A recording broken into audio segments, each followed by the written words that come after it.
Peace be upon you. So there was a time when the followers of the Quran were leading the world in science, technology, philosophy, and education. This period is referred to as the Islamic Golden Age and took place in Baghdad, which was the world's largest city at the time. This period began during the reign of the Abbasid Khalifa Harun al-Rashid, who reigned from the years 786 to 809 with the inauguration of the House of Wisdom, Bayt al-Hikmah. This is where Muslim scholars and polymaths from around the world with different cultural backgrounds gathered and translated the world's classical knowledge into Arabic, as well as adding many of their own works on a multitude of topics to the collection. The House of Wisdom and its contents were eventually destroyed by the Mongols in the siege of Baghdad in the year 1258, but its decline started well before its destruction. At the time, adherents of the Islamic faith in Baghdad were hundreds of years ahead of the rest of the world in technology, scientific, and philosophical understanding, but somehow regressed back to the Dark Ages after its decline and eventual fall. The purpose of this episode is to see how the adoption of Hadith and the rise of Sunni Islam caused this regression in the Muslim world. For example, the Muslims during the apex of the Islamic Golden Age, between the years 786 to 846, were able to not only determine that the earth was round, but were also able to calculate the size of the earth, the degrees of longitude and latitude of the earth, to an amazing accuracy, as well as making some of the most accurate maps of the world at the time. Then, from such advanced scientific understanding, they deteriorated to believing that the earth rested on top of a giant whale, and when the whale shook its head, the earth would experience earthquakes. The most respected tafsir among the traditional Muslims is that of Ibn Kathir. In his famous reference, written centuries after the death of the Prophet, we read from his interpretation of Surah 68:1 that the earth is on top of a giant whale. So Surah 68, verse 1, it reads, Nun, the pen, and what day the people write. And in Arabic, the letter N, when sounded out, is pronounced Nun. This word Nun in Arabic also has the meaning of a whale or a large fish. In his tafsir, Ibn Kathir lists 3 different interpretations of the meaning of this verse. Ironically, you will not find this translated in many of the English translation of Ibn Kathir, but if you read the original Arabic, it spends a good bit of text discussing this ideology. So this is from Ibn Kathir regarding his interpretation of Surah 68 verse 1, and it reads, the first thing that Allah created is the pen. It said, what do I write? Allah said, write the fate of the existence, all that will happen from this day until the day of judgment. Then Allah created the whale, or Nun, and raised the mist of the water and rent from the sky and spread the earth on the back of the whale. The whale was disturbed, and the earth was extended, and earth was fixed in place with the mountains.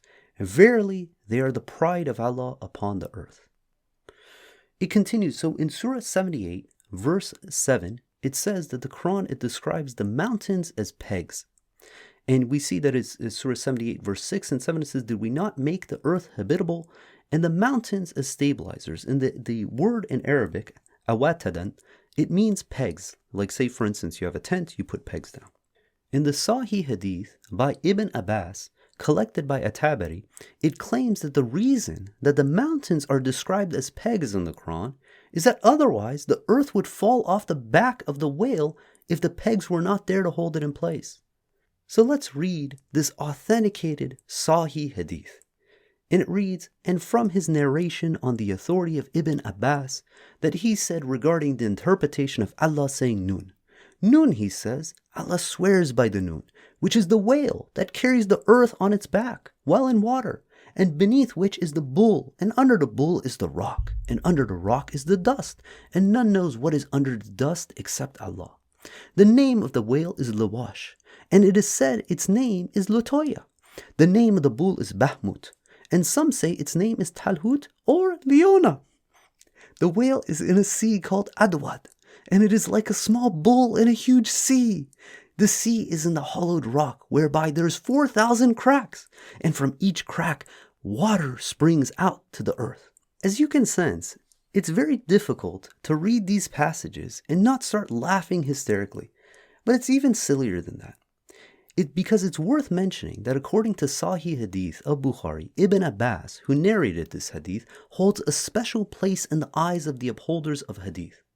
This is because they believe that Muhammad made a special dua for Ibn Abbas so that Allah would teach him the true interpretation of the Quran. So anything that Ibn Abbas says about the Quran, it must be true. So this narration about the whale and its names and the bull, this all must be true. So this is the Sahih Hadith of Bukhari, number 7270, narrated by Ibn Abbas. The Prophet embraced me and said, "Oh Allah, teach him the knowledge of the book of Quran." And they believe that this dua, because of this, gave the proper understanding of all the verses to Ibn Abbas. And this is similar to the hadith regarding Abu Huraira, who was the most prolific narrator of hadith, who never forgot a hadith from the Prophet. And it reads in Sahih Bukhari 3648, narrated by Abu Huraira. He said, "O Allah's Messenger, I hear many narrations from you, but I forget them." He, the Prophet, said, "Spread your bedsheet." I spread my sheet. He moved both his hands as if scooping something and emptied them in the sheet and said, "Wrap it." I wrapped it round my body, and since then I have never forgotten.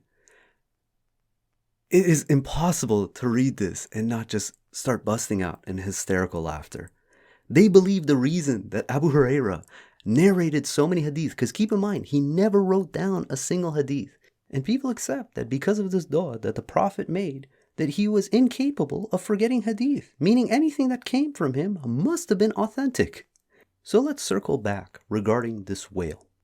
You might say that, hey, I'm cherry picking. I'm picking Ibn Kathir and I'm misinterpreting him, or I'm taking Ibn Abbas and that's not what he meant.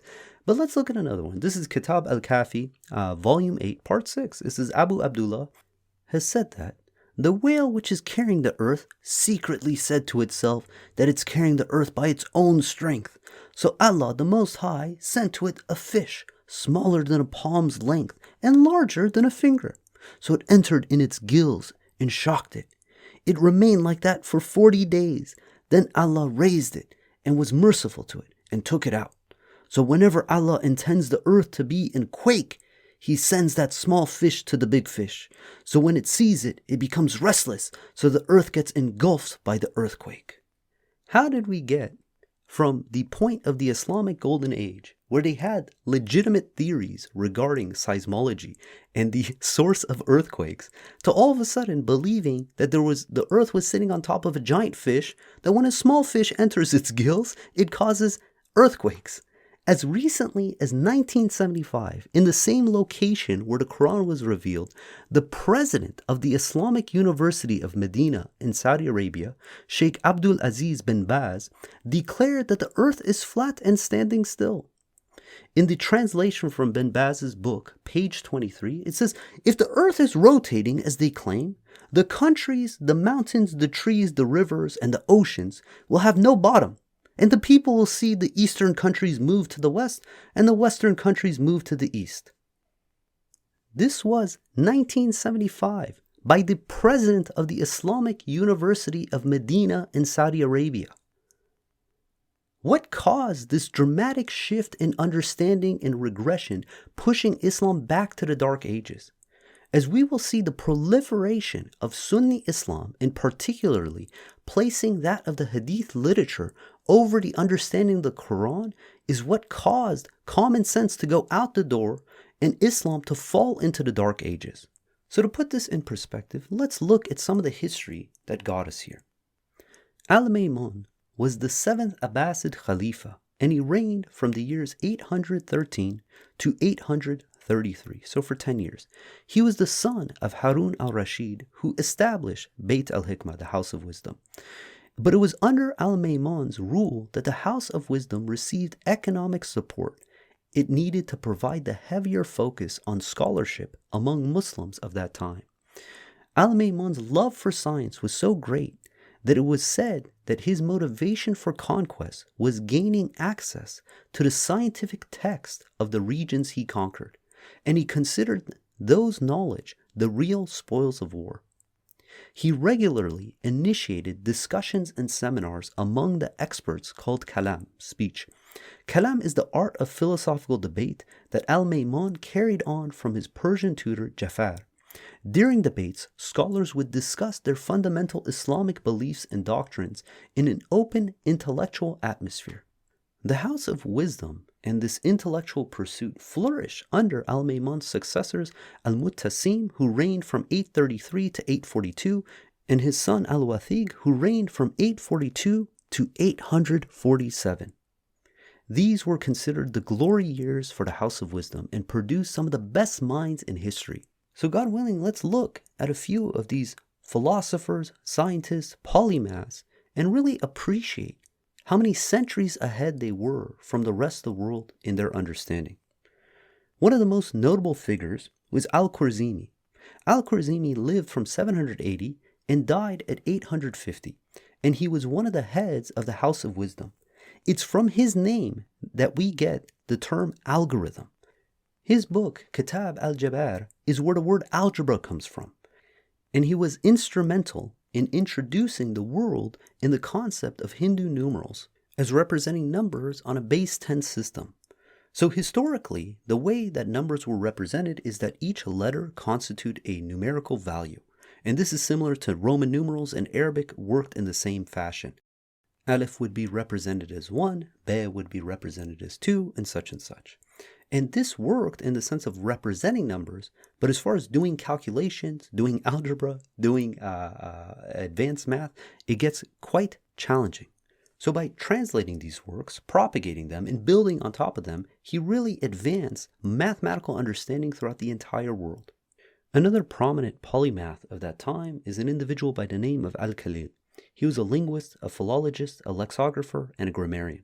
He made the first Arabic dictionary known as Kitab al-Ain, and this is the oldest dictionary we have to date.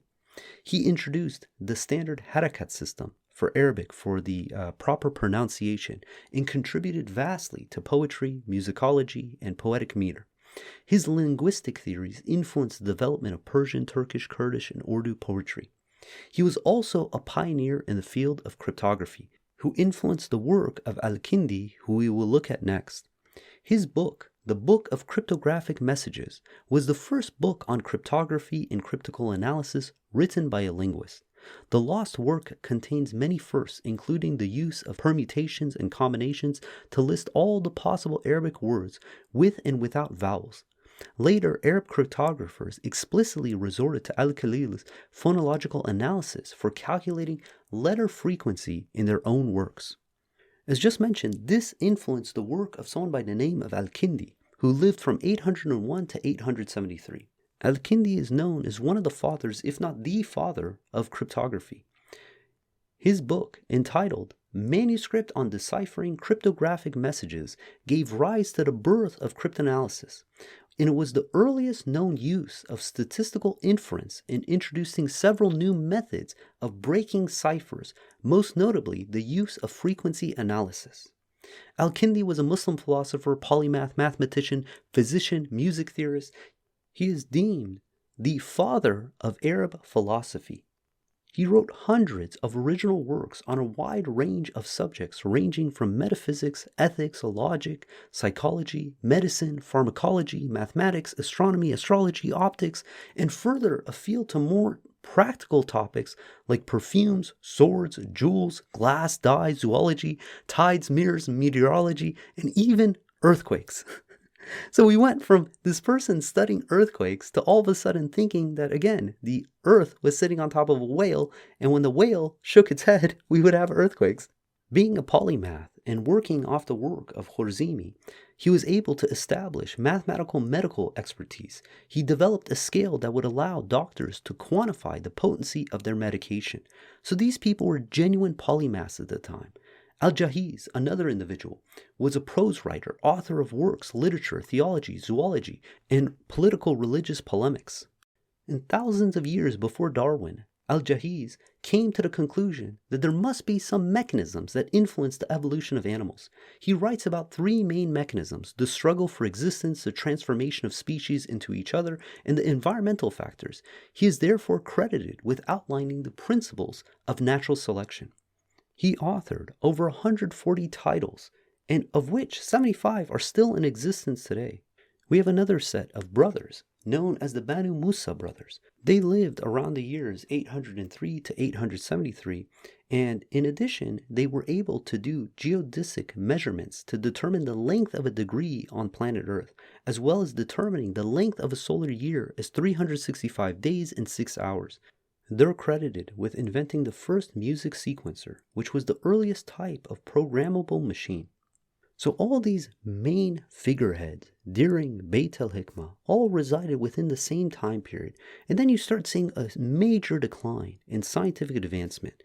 And this really started in the year 847. So we have to ask, what happened at this time period?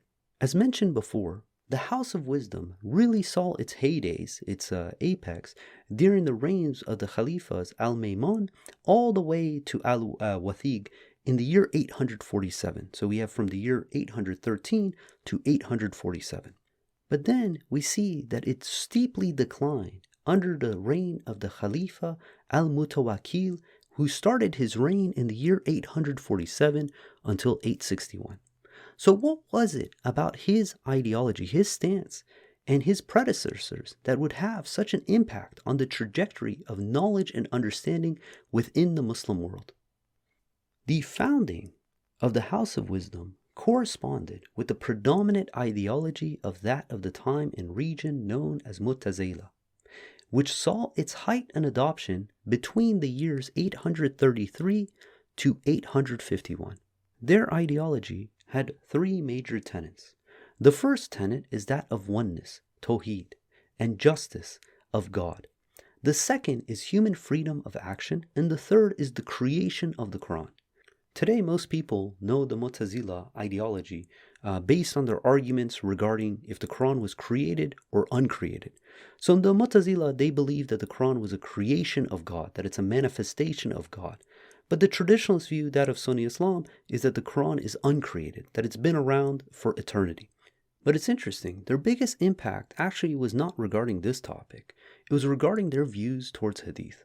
At that time, the majority view on Hadith was that the Prophet prohibited his companions from writing any Hadith from him besides the Quran, and that the Hadith in circulation were at best unreliable, but most likely complete fabrications. They had a certain disdain towards the most prolific narrator of Hadith, that of Abu Hurairah, and this is the individual who was wrapped supposedly by the bedsheet and never forgot a Hadith. So they found this person particularly problematic. And they criticized their contemporaries that focused nearly exclusively on determining the trustworthiness of Hadith based on the reliability of the Isnad. The Isnad is the chain of narration, and they didn't focus regarding the Matan, the content of the Hadith.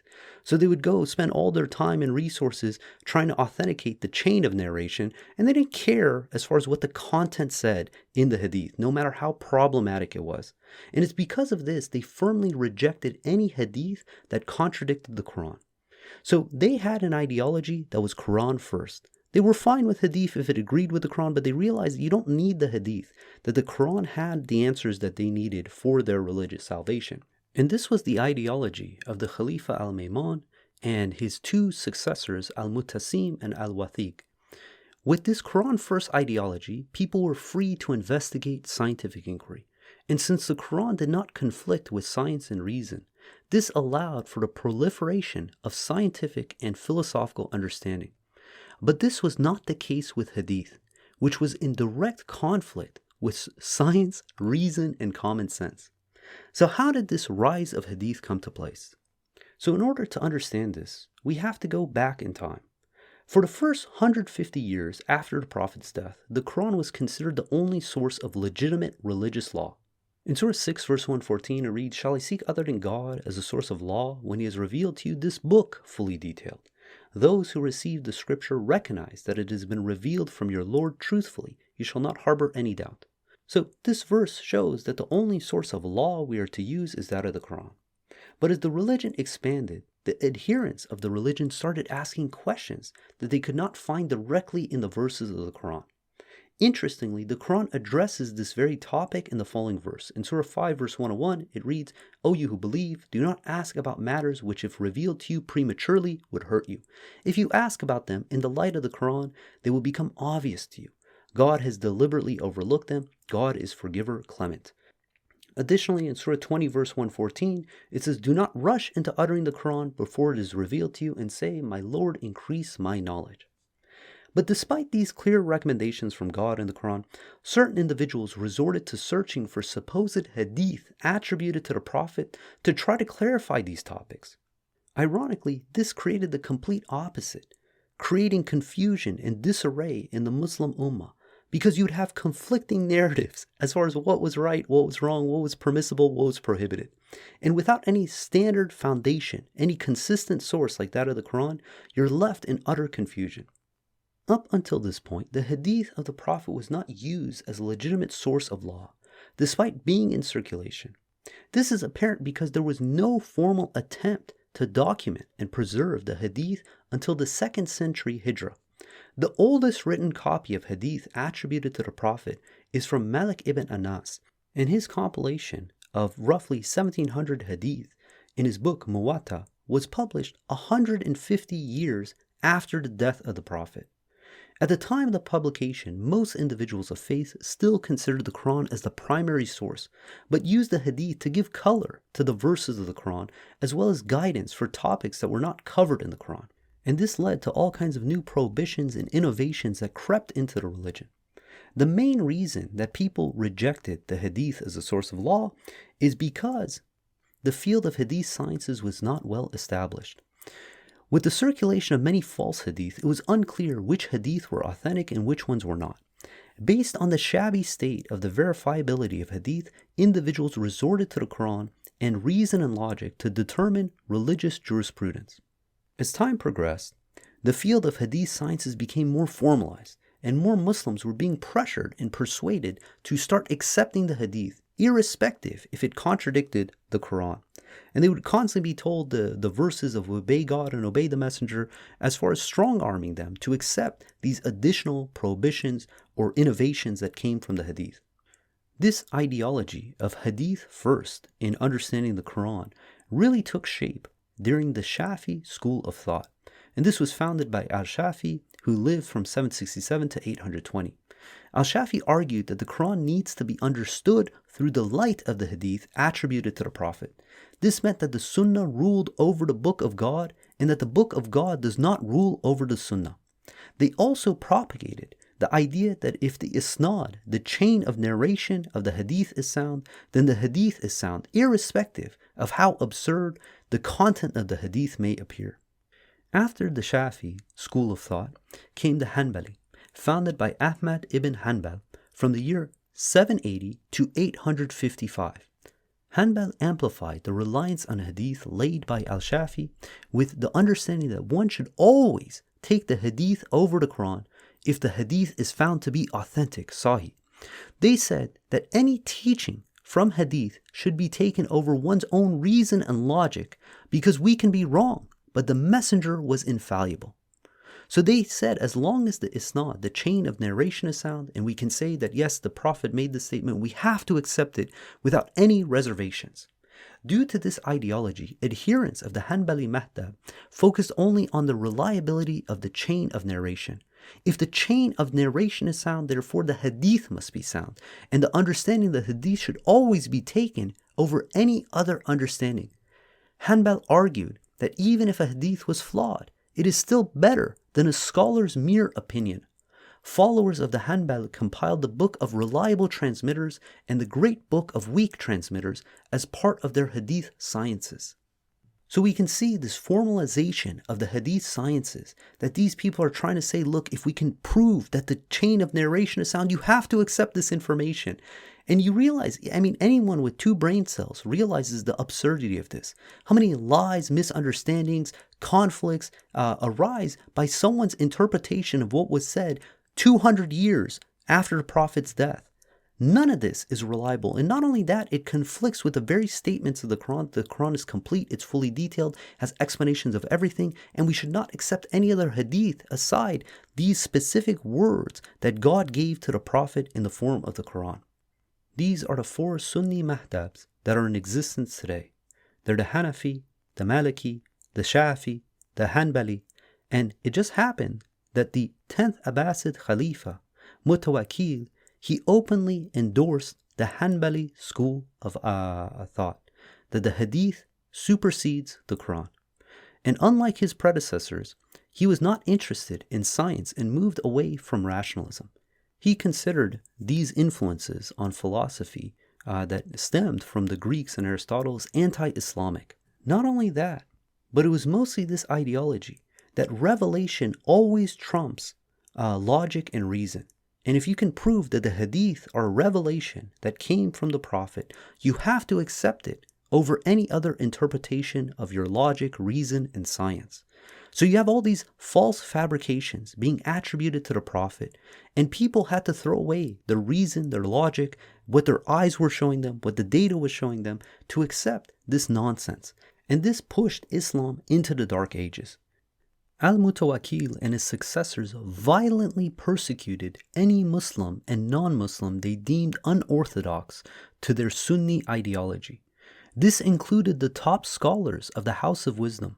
For instance, it's documented that Al-Kindi was beaten and his library was confiscated, and he died a lonely man in Baghdad during the reign of Al-Mu'tamid, who reigned from 870 to 892. Meaning their top scholar, their top brass, the top contributor to science, technology, cryptography was beaten, had his library confiscated, and died a lonely, penniless individual. This shift in ideology pushed the adherents of Islam from the most advanced forward-thinking group of the people to the Dark Ages. Rather than a Quran-first ideology, the victors accepted a worldview that put the supposed teachings of the Prophet over the words of God in the Quran. Their ideology is that if the isnad, the chain of narration, is sound, then it doesn't matter how illogical the hadith is, that it should be considered irrefutable truth. That even if it clearly contradicts the Quran, that you're still supposed to uphold it. And it's this abandonment of the Quran that caused the Sunnis at large and the Islamic world at large to go into the Dark Ages. The most revered works by traditionalists is that of the collection, the canonization of the Hadith literature. And they have the Sita. These are the 6 authentic Hadith books, with the most notable being that of Bukhari and then after that Muslim. And it's not a coincidence that Bukhari published his works, his volumes of Sahih Hadith, in the year 846, and Muslim was his pupil. So these all came to fruition after the decline of this Quran-first ideology and the adoption of Sunni Islam. And it's in these Hadith that you see such concepts that are completely contradictory and a mockery to the religion and to science and reason. For instance, in Sahih Bukhari 3199, it reads, "The Prophet asked me at sunset, 'Do you know where the sun goes at the time of sunset?' I replied, 'Allah and His Apostle know better.' He said, 'It goes till it prostrates itself underneath the throne and takes the permission to rise again.'" So we went from a round earth model now to people believing that the world is flat, that the sun, when it declines, it's sitting under the throne of God until it's given permission to rise again. In regards to medicine, we have another hadith. This is hadith from Sahih Bukhari 3320. It is narrated by no other than Abu Huraira. It says, "The Prophet said, 'If a housefly falls in the drink of any one of you, he should dip it in the drink and take it out. For one of its wings has the disease and the other has the cure for the disease.'" Do you know how many people who studied medicine and were adherents of Islam read this hadith and renounced the religion? They said, "This is absurd. How can you say that, for instance, if a fly falls in your drink, you're supposed to dip the whole fly into the drink because one wing contains the disease, the other one contains the cure?" It continues. This is Sahih Bukhari 5688, narrated again by Abu Huraira. It says, "I heard Allah's Messenger saying, 'There is healing in black cumin for all diseases except death.'" So if one eats black cumin, that this should save them from every single disease except that of death. Again, this is the nonsense that is propagating in the supposed Sahih Hadith of the most revered collection by Muslim masses, by the Sunnis. Here's another one. This is Sahih Bukhari 5445. It says, "He who eats 7 ajwa dates every morning will not be affected by poison or magic on the day he eats them." So I want someone to do this. I want a traditionalist to go and have ajwa dates every day. I guess there must eat 7 of them, and show that they can drink any poison and not be affected by this. Because this would be amazing if that was the case. Again, they want people to throw out their logic, reason, common sense, and accept this mockery of the religion. This is a direct insult to the Prophet, who spent his entire life existence to deliver this Quran, the words of God for mankind. And what did they do? They threw it away to accept this garbage. And there's a laundry list of these silly hadith. Here's another one. This is Sahih Bukhari 3329. It says, Allah's Messenger said, "The first portent of the hour will be the fire that will bring together the people from the east to the west. The first meal of the people in paradise will be extra lobe of fish liver. As for the resemblance of the child to the parents, if a man has sexual intercourse with his wife and gets discharged first," so in essence ejaculates, "the child will resemble the father. And if the woman gets discharged first, the child will resemble her."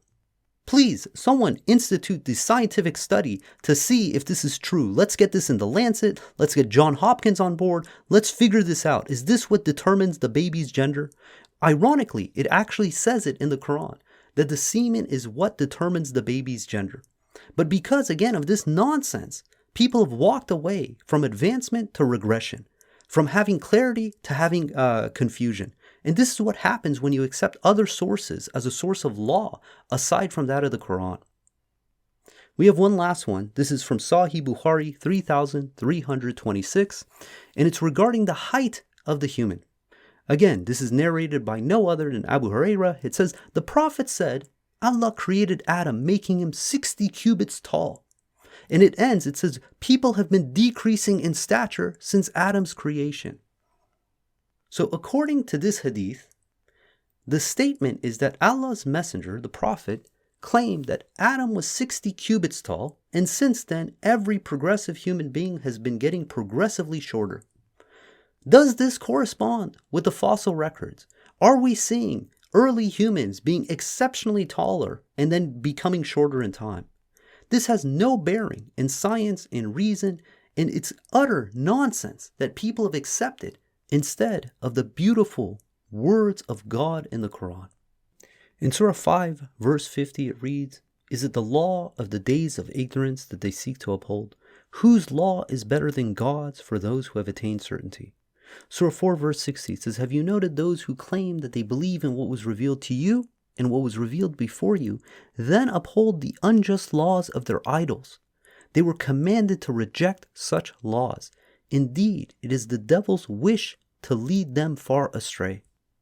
And we're going to end with one verse that we read a lot, but it has to do with the testimony of the messenger against his own people. And this is in Surah 25, verse 27. It says, "The day will come when the transgressor will bite his hands in anguish and say, 'At last, I wish I had followed the path of the messenger. At last, woe to me, I wish I did not take that person as a friend. He has led me away from the message after it came to me. Indeed, the devil lets down his human victims.' And the messenger said," this is the messenger's testimony on the day of resurrection against his people. The messenger said, "My Lord, my people have deserted this Quran." So if we want to follow the path of the messenger, we have to follow only the words of God in the Quran. The second we follow some other source, no matter how right it may appear, God is telling us we're no longer on his path. We have set up a partner next to God. And we have roughly 1,300 years of history to show that this path is not leading to good outcomes. It's not leading to advancement in science and technology and understanding, in liberties of human beings. It's leading individuals in the wrong directions, in the path of Satan. God willing, let's take heed. Let's go back to following the Quran alone. Let's eradicate from false understandings that have crept in, that have become a secondary source of law, oftentimes superseding the words of God and the Quran. Let's not have only a Quran first understanding of our religion, but a Quran only understanding of our religion. And God willing, God can get us back on the right path. God willing, we're going to end there. If you guys got comments or questions or want to get in contact, please join us on our Discord server. The invite link is below. We have a bustling community of like-minded individuals who want to study the Quran and love God with all their heart, all their mind, and all their soul. If you want to follow along the verses of the Quran, you can download the Quran Study app on the iOS App Store. And if you want more information in general, you can check out chroniclabs.com. And until next time, peace and God bless.